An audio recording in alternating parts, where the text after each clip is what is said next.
Breaking news చూస్తున్నాం. గణేష్ నిమజ్జనానికి ప్రభుత్వం ఘనంగా ఏర్పాట్లు చేసిందన్నారు తెలంగాణ సీఎం రేవంత్ రెడ్డి.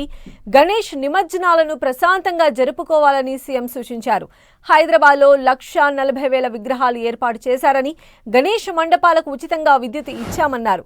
గణేష్ ఉత్సవాలంటే దేశంలోనే గుర్తొచ్చేది ఖైరతాబాద్ మహాగణపతి అని, ఈ ఉత్సవంలో తాను పాల్గొనడం ఎంతో ఆనందంగా ఉందన్నారు సీఎం రేవంత్ రెడ్డి.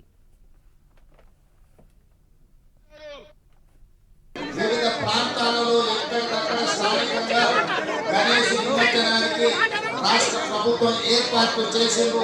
అందరూ ఒకే సమయంలో ఎక్కువగా వచ్చే హడావిడి జరగకుండా సమయాన్ని పాటించుకుంటూ స్థానికంగా ఉన్న వసతులను వెసులుబాటును బట్టి అక్కడనే గణేష్ నిమజ్జనాన్ని చేసుకోవడం ద్వారా ఈ నగరం చాలా ప్రశాంతంగా పండుగలకు వేదిక అవుతుంది. మత సామరస్యానికి హైదరాబాద్ నగరం ఒక గొప్ప ఉదాహరణగా మనందరం ముందుకు వెళ్లాల్సిన అవసరం ఉన్నది.